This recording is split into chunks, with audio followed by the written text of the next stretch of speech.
Check, check. Oh, good, it's working. Hello, everybody. My name's Ian. This is Starship Adventures. This is the sights and sounds of Earth. And I gotta go check on that. Yeah. Hold on just 1 second. Something weird's going on. All right, guys, I'm here, but I have to go check something out in the yard real quick. I'll be right back.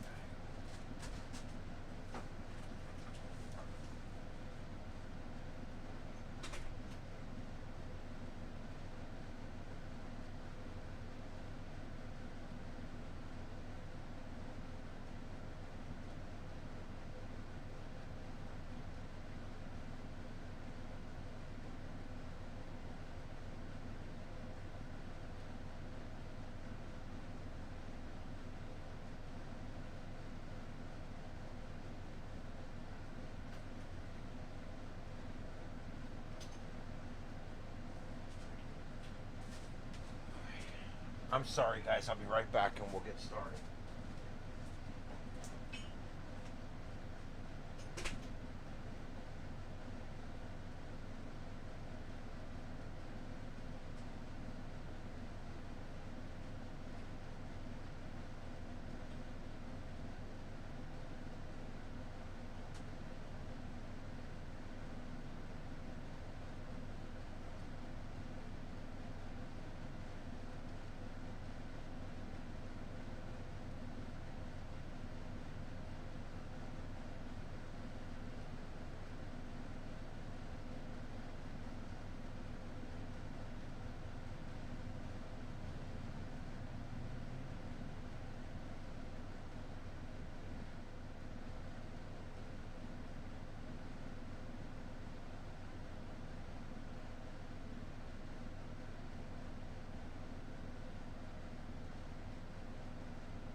All right.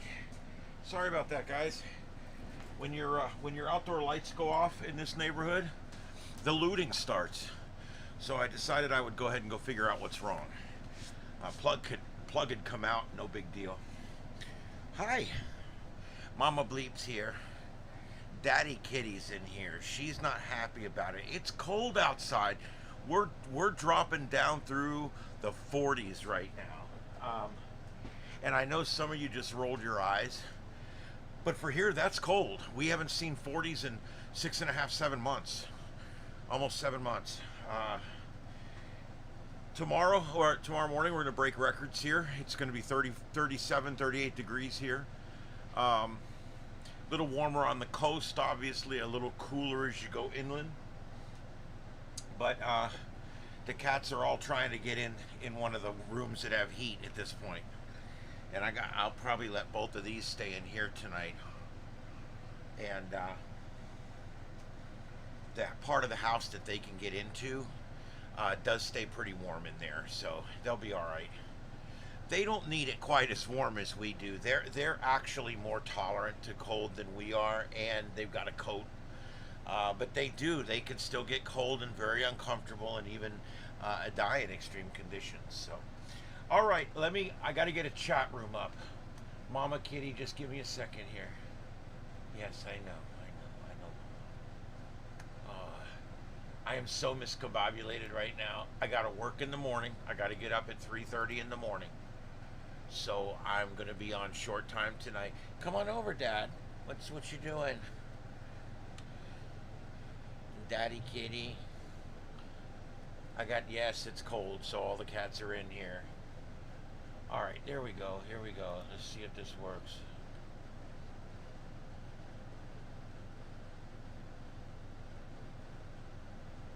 There we go. All right.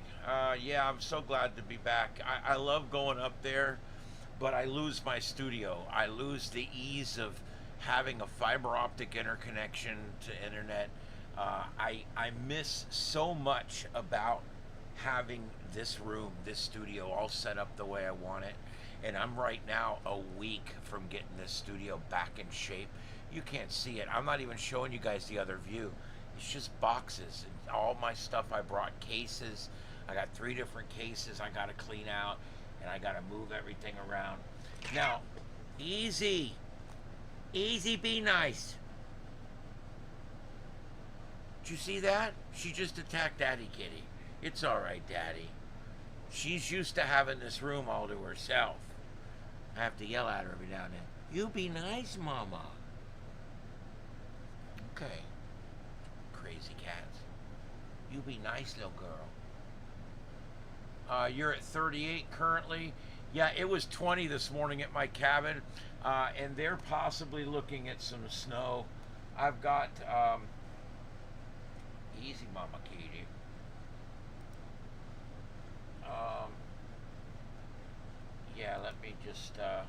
Let me just change that here.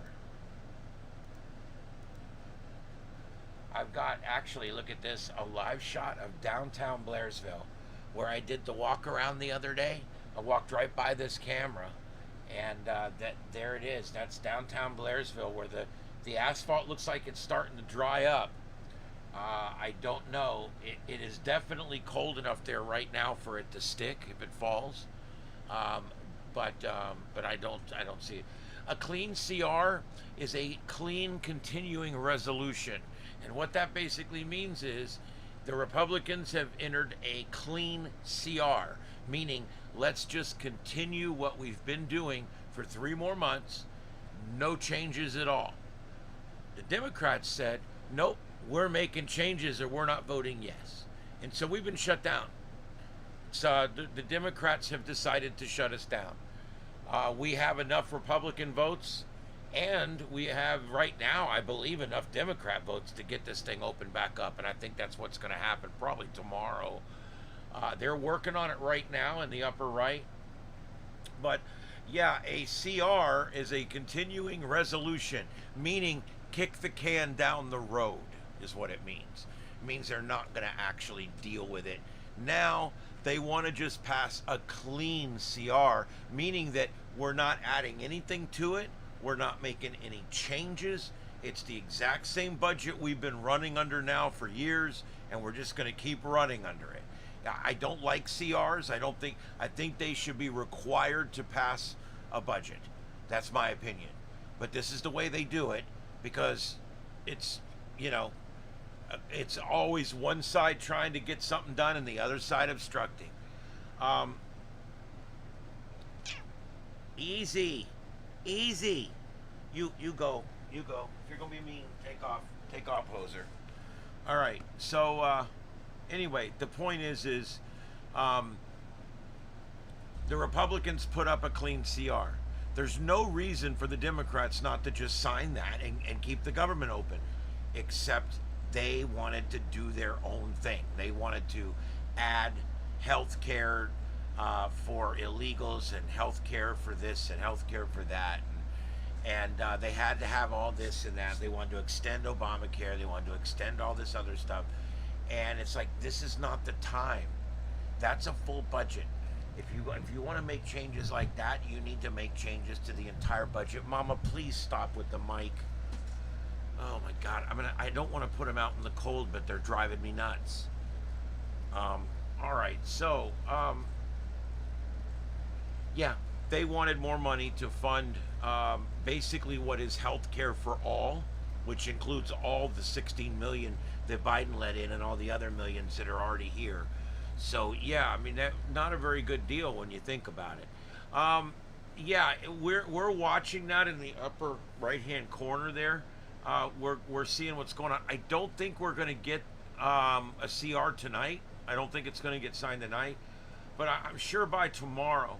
Also, over in the middle screen there, this is out of Mumbai, and there's a place there called Red Fort, and there was a suicide car bomb there just a short time ago. This is live breaking. It may not be live. It's what happened just moments ago. Let me just put it that way, because I know it's a news agency that's putting this out. And then the upper left, this is purported as being live. It's the 3 protesters, 3, or maybe 10, I don't know, maybe 12. You want to count them? 1, 2, 3, 4, 5, 6, 7, 8, 15, maybe 16 or 17 protesters that have showed up back over in LA again. I do believe is where we're at. And of course, it hasn't quite gotten dark there yet. But anyway, so that's what we're watching. And we are also watching. Hi, Daddy Kitty. What can I help you with, buddy? Huh? Did you say hi to everybody? You're good, Katie. I don't care what everybody says. But yeah, here's the, this is the radar. You can see that. That is the very light snow that's moving through Tennessee and North Georgia and northeastern Alabama. And we also, currently, there's a few things to look at on the map up here in Grundy County, Tennessee. I was there a while back. I drove through there on the way over to Nashville. Grundy County, almost 3,000 people, 3,000 without electricity tonight. And also in Marion County, 369 customers without electricity. Remember, when we say customers, that averages about 2 people, because the average house has 2. Some have 0, some have 1, some have 6, some have 9. That averages out to about 2 people per household.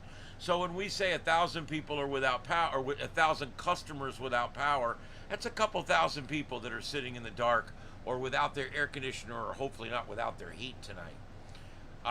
It's cold up there. Jasper and Tracy City, where these power outages are, it is very cold there right now. All right, so let's look back out over here on the right. This is a special weather statement, and all along the mountains here, this is literally all up along the mountain range, okay? And they're looking at scattered accumulations of snow, icy roads through this evening. Scattered snow showers will continue this evening in the North Carolina mountains, counties that aren't in the wintry storm warning advisory. The snow showers will also fall in Rabun County, Georgia. Most locations that receive the snow showers will see from a dusting to around 1 inch. Isolated areas could pick up to 2 inches. The most likely areas to see significant snow is outside of the outside the advisory and warning areas. Will be across northern. Yeah, whatever. Okay, so the point is if you take a look here, this area of the mountains, and you can see where my cabin is. That's that circle with the star in the middle. That's actually my cabin. I'm right on the edge of the snow line. And there is a chance it's going to snow in Blairsville. And that's why I got it up here. So we will see it. If it happens, I'll put it up on the screen. So I'm watching for that. Also on the screen right above me here, we got 2 different volcanoes that are rumbling. We got Hawaii on the one side, and the other one, I forget the name. I'll get it in a minute. But they are both gurgling and rumbling right now, but no big eruptions. That one on the left there, is it Kailua or Kailua? I forget. Anyway, that one there, go away. I can't stand this when I'm trying to broadcast and they just won't leave my mouse hand alone. That one there actually spews every now and then. I mean, it really spews it out pretty good. So there you go.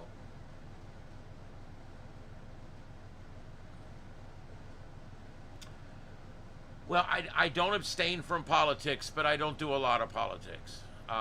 But it is important to tie in what we're talking about to what the actual problem is, which usually involves politics. Anyway. All right, and let's see what else is going on. I got a couple other things going on, but I really don't want to talk about on the air yet, but I will fill you guys in on what's going on later. It's no big deal. My trip was good. I worked over 500 contacts with POTA with my new radio. I want to tell you guys, I love that new radio. It's a Yaesu FT710, and as you guys know, I get cantankerous with these radio companies because they build these big overpriced units, And I will tell you, I think I found the perfect radio. It's a great blend. It's still an expensive radio. It's $1,200, but it wasn't $6,500 or $12,000 like some of the other ones I looked at. This one here is small enough to go on the dashboard of my car, and yet large enough that it has all the features and more than my base radio does. So it actually is the best of both worlds. Small enough for the car, big enough for anywhere you want to use it. I can't wait till winter field day. I think I'm going to go up to Tampa and work with one of the groups up there this year. It's hard for me to find a group I like. The one down here was so corrupt a while back. It's getting better, but I'm still not ready. Still not quite ready to go work back with them yet. But I'm going to get there. I have to monitor I'm actually monitoring the election cycle this time, and if there is a fair election, I'm going to join back up with the local ham group, but only if there's a fair election. I'm not going to join up with a group that has a committee that elects the group, that elects the committee, that elects the board, that elects the group, that and it's just the same 10 good old boys over and over and over again, instead of getting new blood in there. So hopefully they're supposed to have free, clear elections this year, and so I think they're going to even allow me to come watch the process, because I'm very interested in doing it, and I would love to. I'd love to talk about on the air how I think it's important for people to realize that everything we do as humans can fall into a state of corruption, and just like with the government is in a horrible state of corruption right now, everything we do is in a state of corruption. It's almost not which businesses are corrupt or not corrupt, which public officials are corrupt or not corrupt. It's almost just, it's all degrees of corruption, basically. Some just cheat a little on their taxes, while others actually outright screw their customers. So, hey, dude, that tail's between me and my audience. You realize that, right? I'm just making sure you knew that, right? Okay. But anyway. So yeah, I had a good time with the radio. I made a lot of contacts. It's a great radio. It's the Yaesu FT710. I have to say I already can recommend it, because I'm going to be doing a product review on it. Since I bought it, I might as well. I'm going to be doing a product review on it. I'm just trying to get a little more experience with it. There's some things with this radio that are really cool. One of the things is I can capture the screen and actually use a box that's about $80, and I'll be able to take the DVI output coming out of the radio and put it into a capture box, which will then turn it into a USB web camera. I then take that and plug it into any computer, and I can display my exact display in full resolution on your screen. And here's how I'm going to do this. I've decided I'm taking my next YouTube check and I'm buying a broadcast laptop. I'm going to spend $1,600 on a laptop that is good enough to broadcast with. And those aren't cheap, but I'm going to buy it, and I'm going to put a mount in the car to hold the computer up above the tablet on the right side. And I'm going to have it to where I'm going to set it all up to where the computer, when I go to broadcast on the weekends or we go do a live drive, I can hook up as many cameras as I want, just like here. I can have different audio sources. I can do all the things I do here in the car, and that's really what I want to be able to do. And so that's something that's cool that's coming up. Is I'm actually going to be able to have the full OBS studio in the car, and that way I can have a rear camera, I can have a big wide vista front camera on the top, I can have a small little rear camera, a small camera of me, and the whole picture of the exact front of the radio, and you can see all of the readings that the radio is giving me, and what frequency I'm on, and whether I'm transmitting or receiving, and the waterfall, and the RF meters cameras and everything would all be visible to the audience at home. And so I think that's pretty cool. This will be really neat. When we're storm chasing, I can simply just replace the front of the radio with a different camera. I can put as many cameras in as I want. They're about $50 a piece for a decent camera. So it's gonna be pretty cool. I think it's gonna be good. Hey Ronald, let's see here.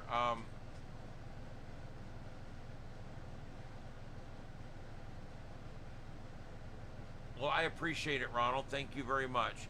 We've tried to stay light on the politics, and but I do have to, I do have to acknowledge what's going on sometimes when it's bad. Anyway, but yeah, you know what I do like to do on here a lot is science, and we do a lot of science between radio propagation, space weather, terrestrial weather, storm chasing. We do a lot of that kind of stuff on here. What were there? I kind of looked, but I didn't really spend a lot of time looking for storm chasers. Let me see here.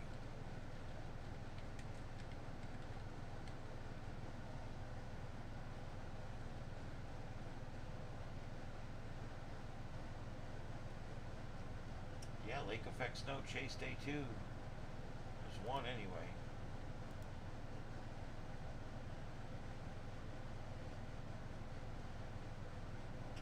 He's just driving down a highway. I don't think there's any snow yet.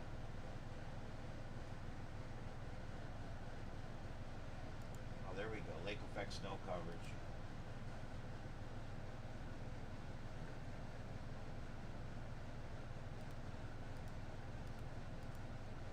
All right, I'm going to replace that one in the middle out.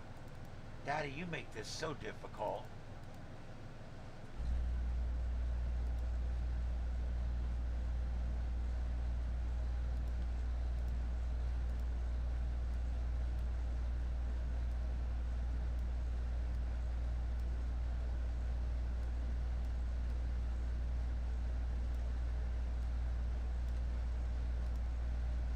There we go. He is in, that's Storm Chaser Logan Estrich, and he doesn't say where he's at, of course, they never do. No one ever takes the time to fill out the description or the keywords or the location. I always do. Don't seem to help much, but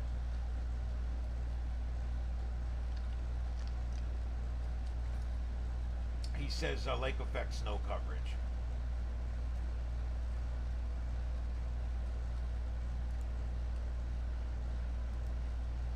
Daddy, what's the deal? Huh? What is the deal? He's almost like worried I'm going to put him out or something.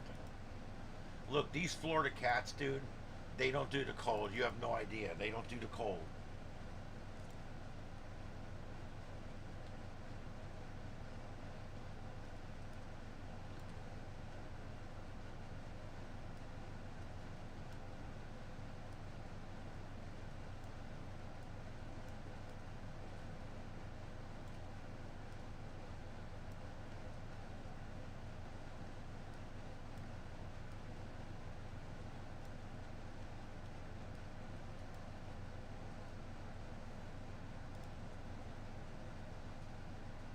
Is that the same guy?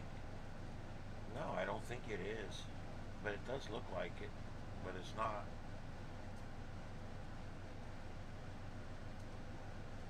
No, that's definitely a different guy. They're just both driving down the road.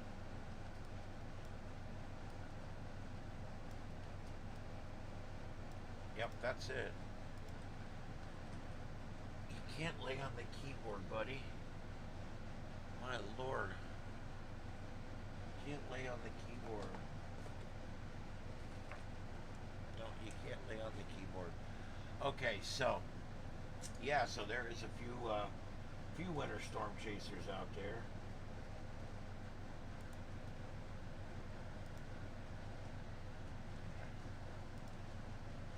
Oh, yeah, but anyway, I hate to take an early night on my first night back, but I'm going off at 10.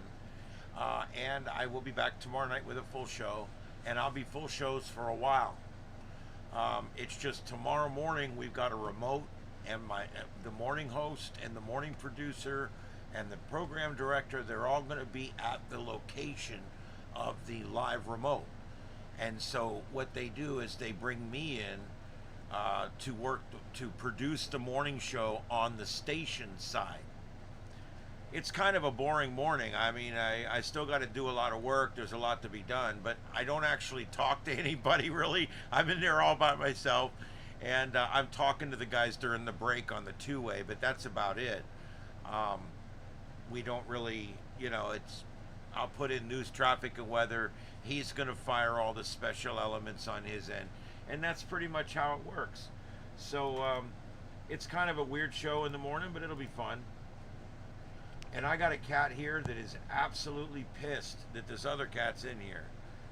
Mama, he's cold, okay? I'm sorry. I'm sorry, Mama. She is mad. She's like, why is that big orange prick in here? Yeah, they got dirty mouths. All my cats got dirty mouths.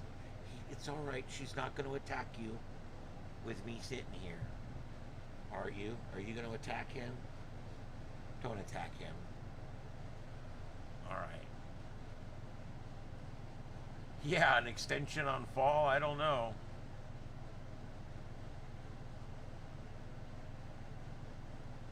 Yep.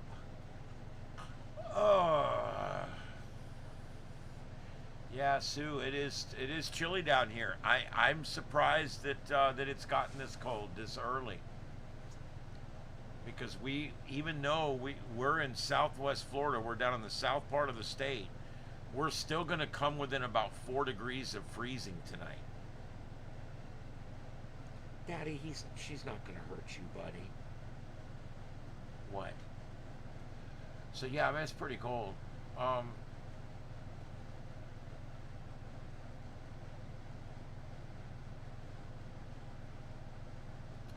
Yeah, deploribus. We've had similar situations here with hurricanes, where we actually, after Ian, they went and broadcast the news for several days from our tower site. They did 24-hour news coverage from a trailer that they pulled up at the tower site because our headquarters was flooded. Yeah. Yeah, I've watched a bunch of the news video from that quake. 47 in Fort Lauderdale. We're looking more like 37 here on this coast. They're talking 37, 38 tonight here in North Fort Myers. And but the problem is, it's a breeze. It's a pretty good breeze out there. And so our wind chill values are going to be down at like 28, 29, 30. So if you're out in it, it's going to feel like it's freezing outside. It literally will feel like it's below freezing. But it's not going to be cold enough, at least where I'm at here, to freeze vegetation or pipes or anything like that.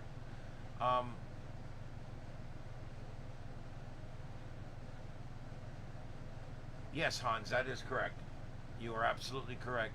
And our generators down here with our tower sites and stuff all work really well. And as I'm sure they do everywhere, because like you said, it's an FCC requirement, and most companies want it to be there anyway. When you get a system that's wanted by both the company and the licensing agency, it usually gets done, and that's a good thing. Down here, after a hurricane, our cell phones stay up. It's almost amazing. I actually have jetpacks, and I put cameras down along the coast. You can go back and see where we've covered hurricanes with actual remote cameras. And the cell services stay up.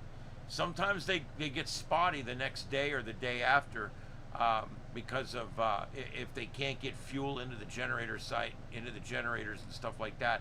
But for the most part, I know after Ian, after 3 or 4 days, we lost a few towers because of that. But for the most part, everything stayed up. I was very surprised. All the major networks stayed up. It was pretty good. It was pretty amazing. Let me see what's going on over here. Did I mention you kitties are not making this easy? Did I mention that?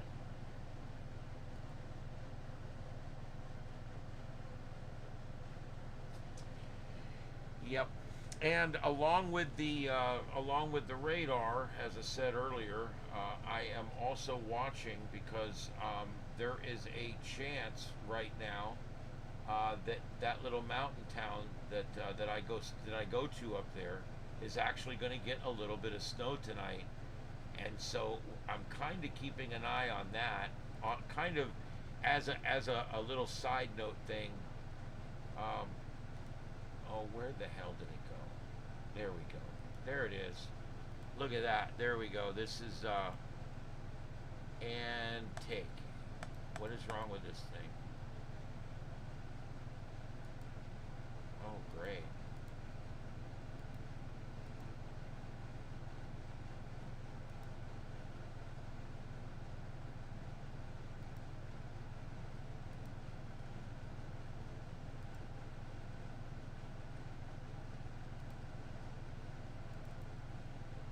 Okay, it looks like my OBS is all messed up.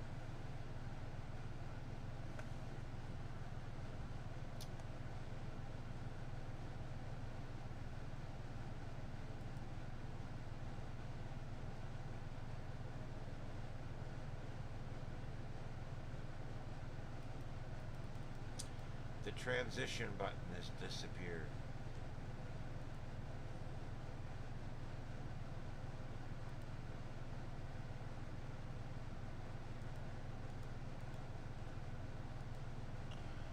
Are you on the keyboard? Is that the problem? Jeez, guys, this is not making it easy. No, it's not him on the keyboard. I don't know what's wrong.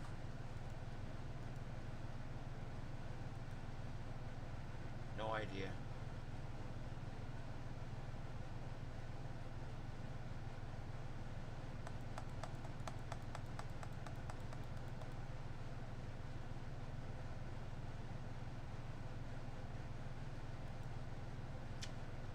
Okay, well, we're dead in the water here. I guess I'm still on the air.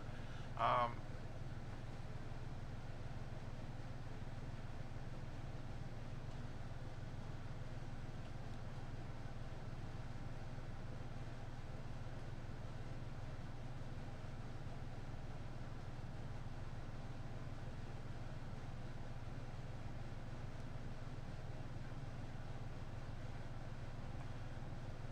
Yeah, the lightning capital of the United States, the area of the United States that gets the most lightning, is between here and Tampa Bay.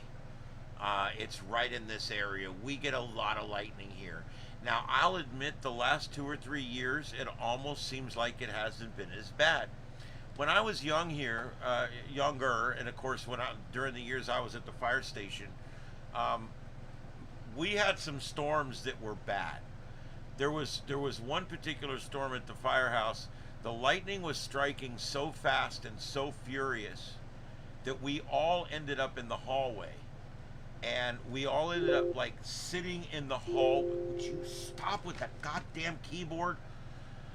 We all were sitting in the hallway because it was literally bam, bam, bam, bam, bam. And then finally, right in the middle of it, we started getting calls, and we had to go get in the trucks and drive out in it.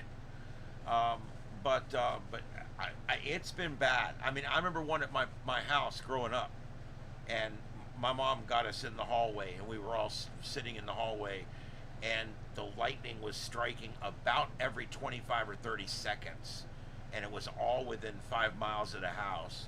And you almost can understand, not quite, but you can almost understand what it must have been like to be in a trench during a war. Where it's hitting so hard you can't even think about what your next move is. It's literally like survival. And of course, trench warfare is 10 times worse than that. But I'm just saying, I can only imagine what it's like, because just in my experience here, we've had such bad lightning storms over the years. There was one at my condo, and I actually captured a little bit of this one on my security camera before the power went out. An old black and white security camera system, and it was hitting so hard, and it took the power out. It took everything out for hours, and so we get those down here. We call them frog stranglers. bad lightning storms that with very, very heavy rain and strong winds. But I'll say the weather down here over the last, not including hurricanes, the weather down here is actually it's not near as severe as it used to be, which is kind of weird. I cannot believe OBS has gone out on me.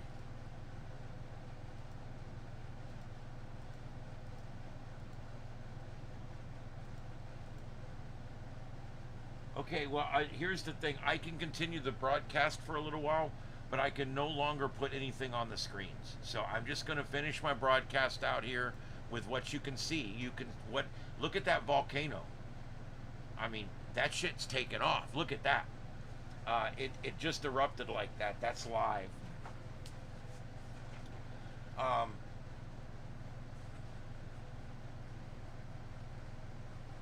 Yeah, Wesley Chapel, you'll probably be below freezing. I can only guess.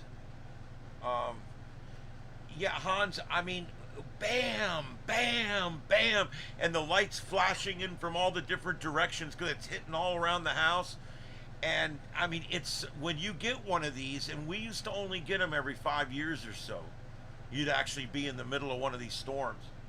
But they would be so bad that, I mean, they would make just about anybody that you were with fearful of what's going on. I mean, it's just rapid fire, and it's close, it's loud, and you just don't get that anywhere else. I can remember being up in the mountains and having a night thunderstorm go through, and the locals the next day at the flea market talking about that horrendous storm that went through overnight. And I thought, what a wonderful storm. It just rolled through the mountains, maybe 10 or 15 lightning strikes. The sound just rolls through the mountains. To me, it was wonderful. It wasn't that severe at all. To them, this was the worst thing. It was like Armageddon overnight, you know. So it is relative to where you're at, you know. I mean, if you're used to that thing, if you live in Buffalo, you're probably used to snow. And it's the same thing in Florida. If you live in Florida, especially on the West Coast, you are used to lightning. It's just one of those things. I do want to just mention tonight that it's been 50 years ago today. 50 years ago today, the Edmund Fitzgerald slipped underneath the waves in the Great Lakes, and where it remains today. And I want to just mention this because I want to say thank God that Gordon Lightfoot wrote that song. I've not always been a fan of his politics or his bullshit that he does, but the truth is, when it comes right down to it, that man saw something, he wrote a song, and that song became popular. Not even necessarily because it was a well-written song, but because there was a lot of thought put into it, and there was a lot of neat sounds and different instruments that were used in the song, the Edmund Fitzgerald. And he sung it well, and it was from the heart. And that song memorialized the sinking of that ship. Other ships sank. Do you know how many ships have sunk on the Great Lakes? Hundreds. We've lost hundreds and hundreds and hundreds of men on the Great Lakes. But if I asked you to name one shipwreck on the Great Lakes, you would probably name the Edmund Fitzgerald. And why? Because of Gordon Lightfoot's song. And so Gordon's gone now. He died a while back, okay? And I just wanted to mention, I can't play it on here. I would love to play the song for you. Go listen to it after the show. I'm getting ready to sign off in 20 minutes. Go listen to the song. It's a wonderful song. And listen to the words of the song. Listen to the words about how they were trying to make it to Whitefish Bay. And if you just had what the hell? I just lost my camera now. What the hell's going on? It's not going to even let me finish this show, is it?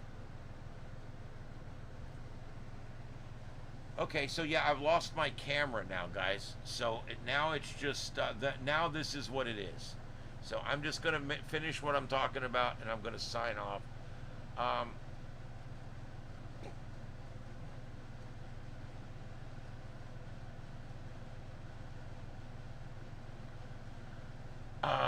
Um, yeah, the song made the story legend. I'm just gonna finish talking, guys. I cannot get the camera to come back on. I'm so done with this tonight. I don't know why everything's giving me a hard time tonight.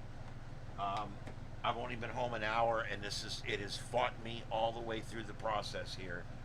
Um, I almost didn't get online. I was a few minutes late getting on, and I almost didn't get on. I got one more thing I want to talk about after I get done with this, but let me finish this up. I just wanted to say, that we should keep in our minds that a lot of folks have lost their lives over the years getting steel over to the car manufacturing plants so we can drive cars around. We don't think about stuff like that, but it's out there. Thank God we don't lose people like we used to. I think that had this happened today, the big fits wouldn't have been out there in that storm. I don't think we would have sailed. That's the difference. We've got better warning now. We've got better systems, better training. I don't want to say better captains. He was a great captain. He knew what he was doing. But that's the way they did it back then. I mean, that's just the bottom line. That's the way they did it back then. And so I think that, hey, Captain. So I think the bottom line is with the Edmund Fitzgerald that we just got to remember there's a lot of other ships and boats we've lost out there on the Great Lakes and in the oceans around the world and all that. But I do thank God that we have the song from Gordon Lightfoot, because that song has made the Edmund Fitzgerald a household name. It really has. Now, I know not as much in the last generation. If you're under 40, probably not as much. But you probably still know that name. You've probably still heard that name. But anybody over 40 knows the Edmund Fitzgerald, the story, and what happened to her. 39 guys. Or was it 29?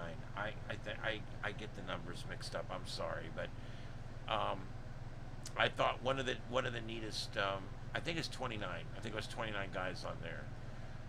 And one of the neatest things that happened was the year after the year that Gordon Lightfoot died. At the Sailors Museum, where they hold a memorial every year for the big fits, they rang the bell 40 times.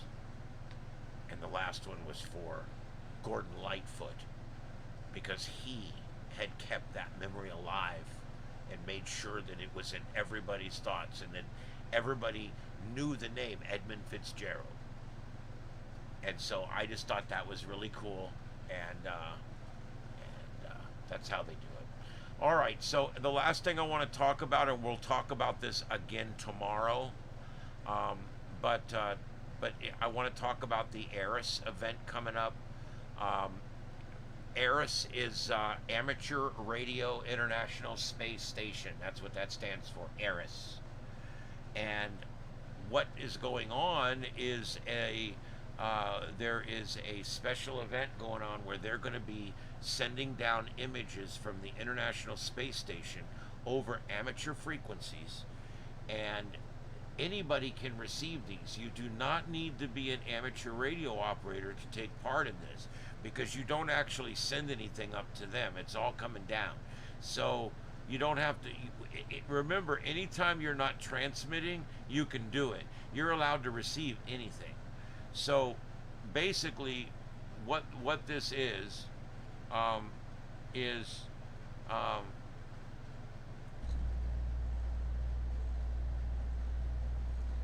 I'm trying to find my entry on it so I have all the information in front of me. Here we go. Daddy, please go away. Oh, I'm so tired. Okay, here we go. All right, so starting on November the 12th and running through the 20th. So we're talking starting on the 12th, which is Wednesday, and running through Thursday the 20th. Okay, so it runs through the weekend. What they're going to do is they're going to be sending down ISS images, or sending down images from the ISS. The guys on the space station will actually be sending down images of the stuff they do up there, or whatever they're going to be doing.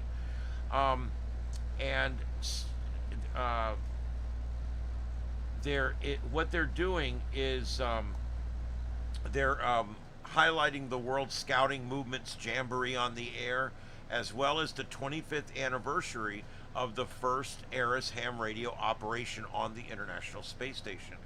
Amateur radio was the first educational thing to happen on the space station. And ARISS operations,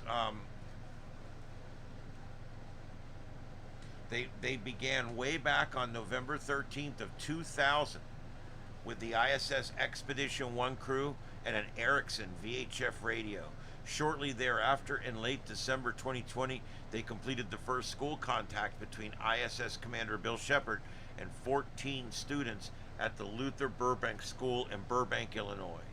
Today, we typically connect about 200,000 students, educators, and enthusiasts every year to the people on the International Space Station through ham radio.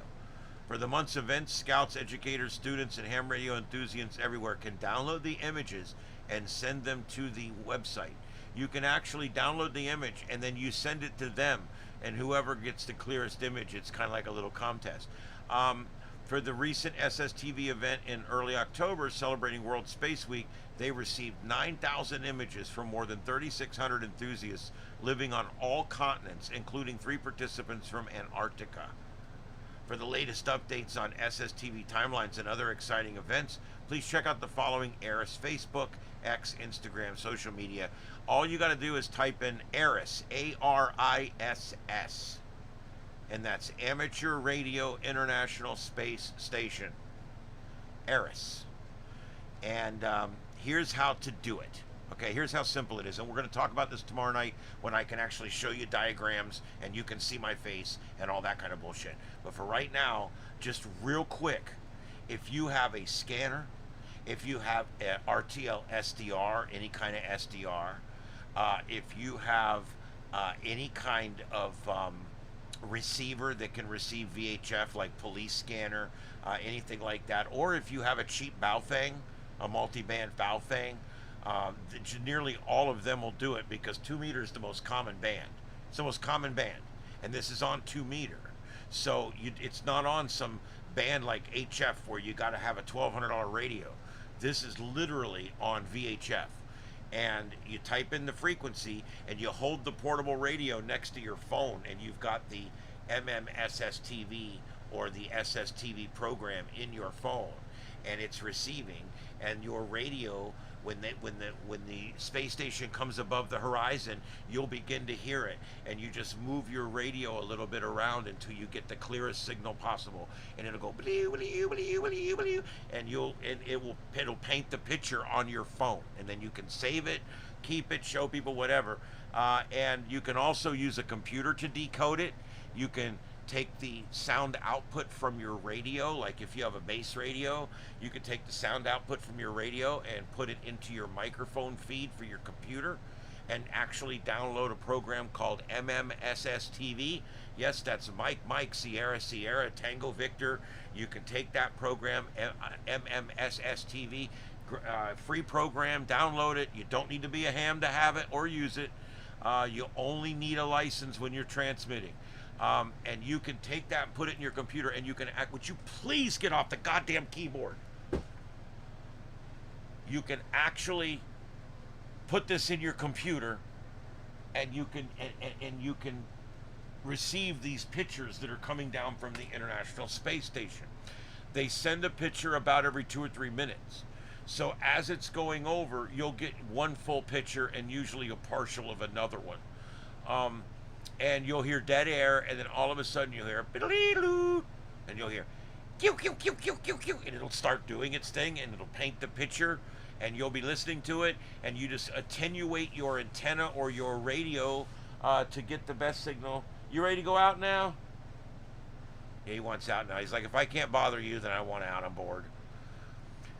So anyway, that's what you do, and you just receive the image and you get it. It's kind of neat because you're actually receiving it directly from the International Space Station, your antenna to their antenna, which I think is really cool. So if it's something you want to do,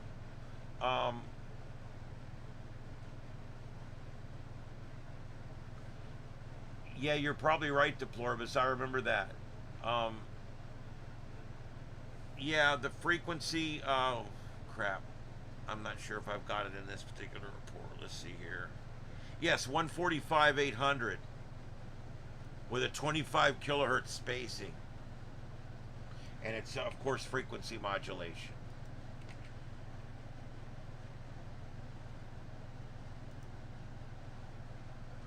There you go. Yeah, you want the widest channel spacing possible. Typically, that's 25 hertz. Um, you want to position your antenna so that it receives from the station. Remember, if it's a rubber ducky or a vertical antenna, you want the side of the antenna facing towards the station, not the tip of it. But you just move it around and you can hear where it goes, and it will clear back up again.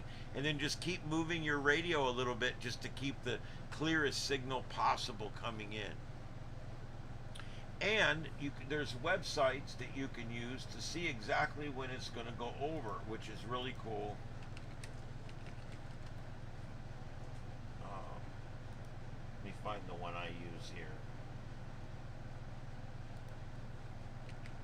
But yeah, you can actually track the ISS using one of these different websites, and there's different ones.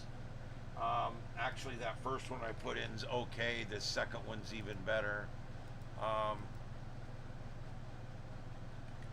You're pissing me off, Daddy Kitty. Yeah, this is a good one here because it actually shows you the red line, which is the line of sight. It shows you. It shows you the red line, which is the line of sight line, and when you're inside that, you should be able to see it. So you'll be able to use these sites to figure out when it's going to be going over your house. Now, let me tell you something else you can do if you're really into radio. Okay, you can go to a website called WebSDR. I think, yeah, WebSDR. Here's another great website. Go to this website, find a transmitter that's in the path of the station that picks up that frequency, and you can actually get the picture right from the transmitter in Utah or the transmitter in DC using the WebSDR system. And again, you do not need to be a ham radio operator to use any of these services. You only need a license when you're transmitting.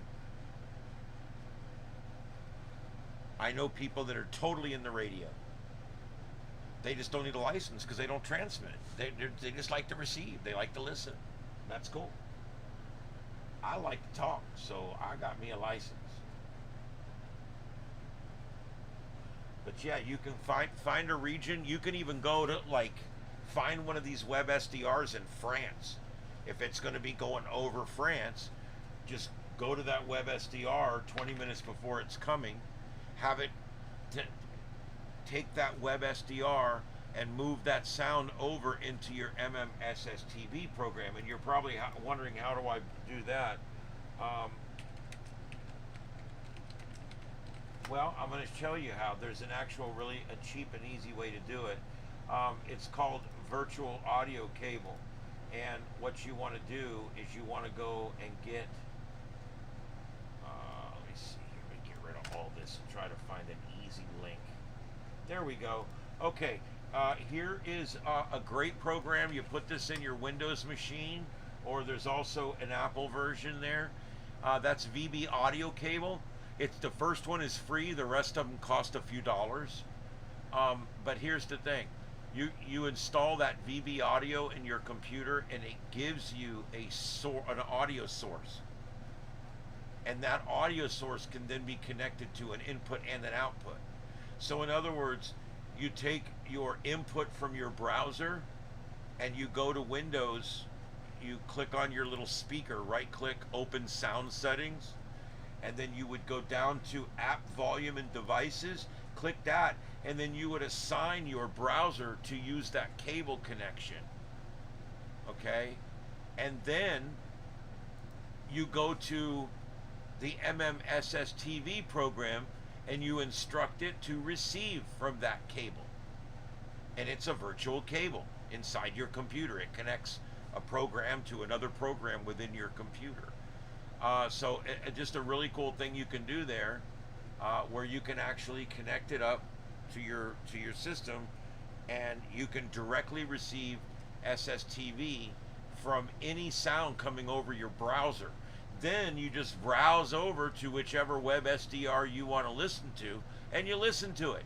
And now you can decode the pictures coming in as it comes over Utah, and then you can sign into the one in Kentucky, and you can pick up another picture as it comes over Kentucky if you really want to. Just as a challenge, it's kind of fun to try to track it across the country like that. But that's how you do it. And the VB cable site that I gave you explains right on the site how to use it and what it's for and how to set it and everything.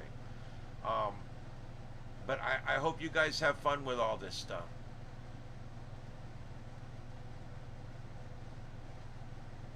The disc cone will probably do okay. Nothing works better than a Oumuamua, of course, that you can point directly at the station. But a disc cone should work great because it's very multi-directional. And the only bad thing, and I think a disc cone would be good. Here's the problem. If you have a really good, like a Ringo Ranger, or like a really good Comet X9, I've got a Comet X9 up at 40 feet here, and guess what? It doesn't do so well. You want to know why? Because what makes the Comet antenna so great, and what makes a lot of vertical antennas so great, is the fact that the gain is restricted to the horizontal plane. So in other words, all your input and output for that antenna goes like your headlights in your car, in a long thin line across the horizon. And so when the station's going over the top of your station, it may fade out because your antenna is not designed to receive signals coming straight down from space. In fact, it's designed to receive signals coming in from the horizon. And so actually, when you're talking about this, the better, more expensive antennas are not good. You actually want a disc cone or just a cheap rubber ducky or some kind of vertical. You don't want something that's too fancy. If it's too fancy, it'll actually reject or not pick up some of it when it's going over the top of you. Well, sludging, it's a little early, but you know, who cares? You guys can say whatever you want. We're talking about a really cool radio event that everybody can participate in, because even if you don't have a radio, you can still take those websites that I just put in, and you can still download the image. You can still get the images off the radio that's already in some other town. You're not staying there, Daddy. You take your ass and go. Take your ass and go. It's a new song I want you to listen to. Take your ass and go. All right.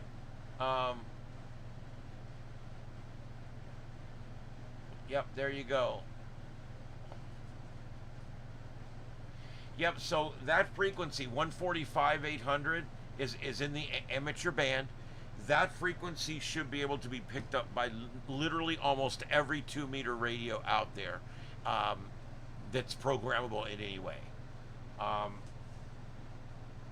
And even if you got a Baofeng and you don't know how to program it, you don't need to know how to program it. You don't need to set offsets. You don't need PL tones.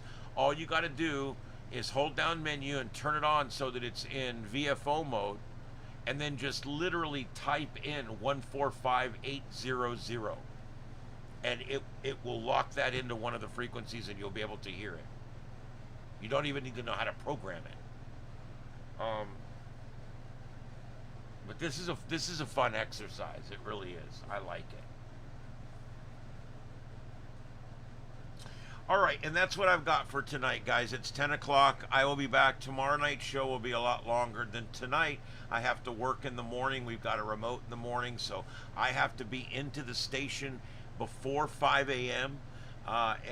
So that means I'm up at 3:30 a. So there we go. And I'm going to go to bed because at 3:30 a.m., I'm already under my 6-hour window here to try to get some sleep. So I've got 5.5 hours left. I'm going to go try to make what I can out of it. Yeah, good night, everybody.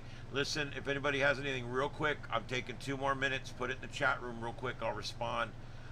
If not, I'm going to go ahead and say 7-3 because it is late.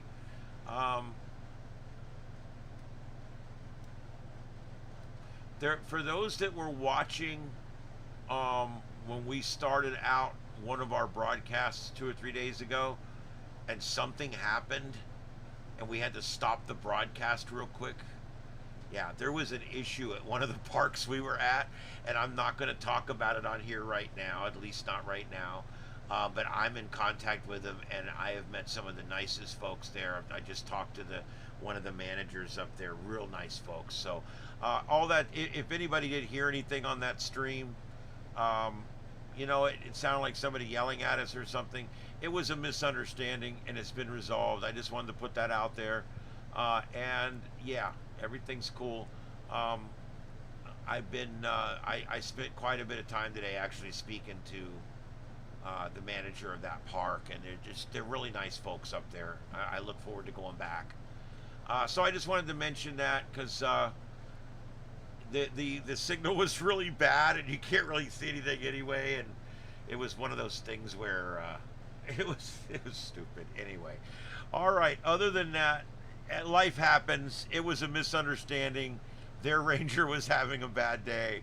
I'm just going to leave it at that. It's no big deal. All right, anyway, so that's going to be that. Guys, I hope everybody has a safe night tonight. I want you to stay warm out there. Find some place to stay warm. Hopefully you don't have to go out anywhere because it's going to be a long, cold night out there for just about everybody east of the Mississippi. All right, guys, I guess that's about it. I will be back tomorrow night with a regular episode, one where the computer's working and all that kind of good stuff. It'll be fun. You'll see. All right. I guess that's about for right now. Game over. That's right. Game over. And I guess that's it. So, guys, until tomorrow night, my name is Ian. This is Starship Adventures. Thank you for being here. And as of tonight, as of tomorrow night, everything returns to normal. And so I hope you'll be here with us tomorrow night. Again, my name's Ian. This is Starship Adventures, live from Starship Studios in Southwest Florida, where it's literally 42 degrees outside. I hope you guys have a warm night and a safe tomorrow, and we'll see you tomorrow evening, 9 p.m. 7 3s.